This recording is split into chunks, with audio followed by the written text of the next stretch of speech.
Hello everyone and welcome back to another video. Living World Season 4 is upon us and ArenaNet has released a teaser trailer, more of a recap trailer, explaining everything that has happened in Heart of Thorns, in Living World Season 1, 2, and 3, and what has happened, or not necessarily what has happened, but a little tidbit of the content in Path of Fire. Definitely no spoilers, though if you have managed to elude spoilers up until this point, you are a master at navigating the internet, sir or madame. You have done well. But in this video, don't worry, there won't be too many spoilers. I hope not, but I'm really just going to be talking about my thoughts on Living World Season 4, what I hope to expect, and a little bit of the trailer.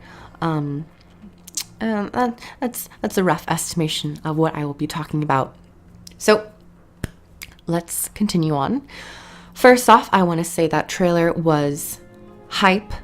It, of course, didn't show us too much because it wasn't the official trailer for episode 1, but it gave us a little taste of what's to come at the very end.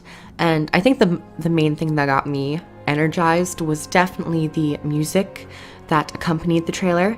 It seems to be new, and that's always great. Good news in my book, because I love the music. I love the compositions that Arena is able to pull off, especially with Path of Fire. Path of Fire is on Spotify, and if you just want to binge listen to that, I highly recommend it, and I don't think it's a bad thing for the soul.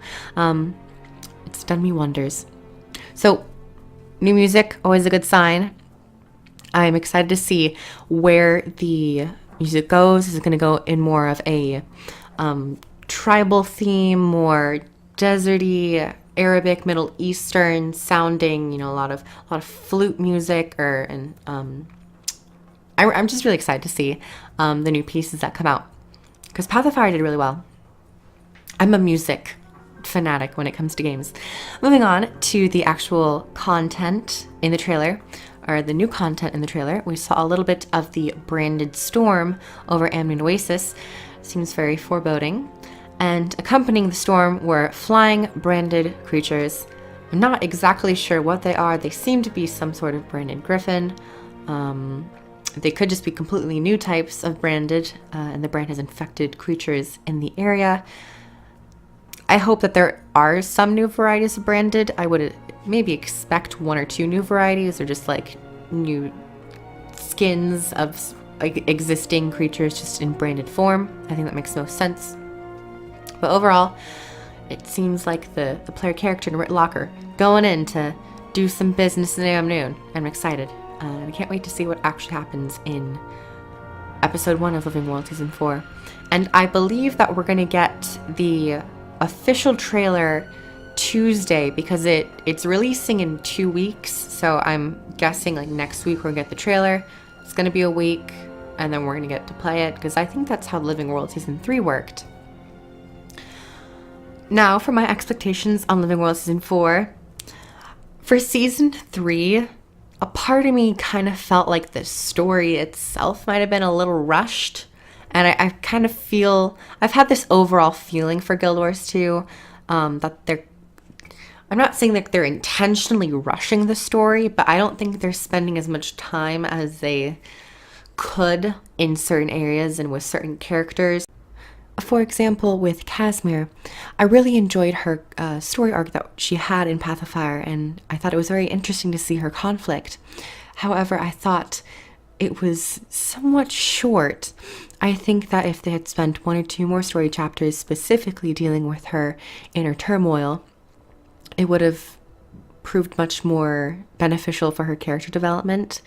But then again, especially with expansions, you kind of expect larger chunks of story, and to some extent this was a bit meatier than Heart of Thorns because the instances were longer. However, I think overall they could have pulled out a couple more story chapters, and especially with the maps, which is the other topic that I wanted to get on. So just to summarize, I think that they could spend a little bit more time with certain characters in Living World Season 4. I think with Path of Fire, they're doing better, but I think just they're almost there, just like push it a little bit more, and then I think it'll be very satisfactory. So with the maps, this is a kind of complicated topic. I mean, it's not complicated. It's very black and white, but it does spur some differences and make people talk about differences that they have. But with Living World Season 3, each episode there was a new map introduced, and personally I really enjoyed that flow with Living World Season 3 because I felt like it was kind of coming to an end, and Living World Season 3 wasn't going to be as long. But then again, we never really knew how many episodes there were. But overall, after seeing that there were only 6, I think it fit this season very well. However, I'm not certain that Living World Season 4 will be short, or I hope that it's not short. I hope there are more episodes compared to Living World Season 3.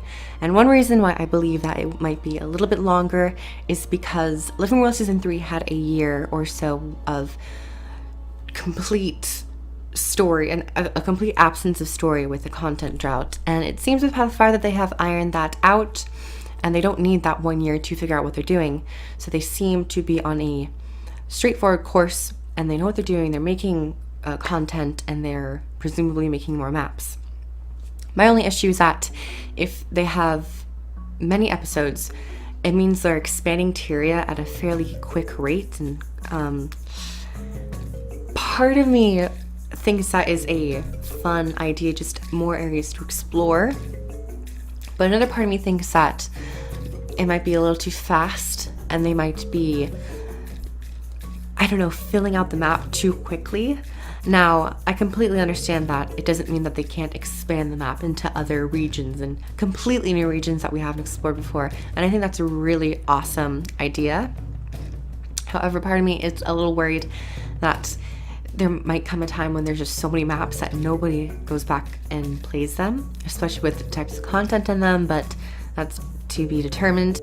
And just one quick aside, I would definitely be up for entire Living World episodes to take place in maps that we already have in Guild Wars 2, especially with the Desolation.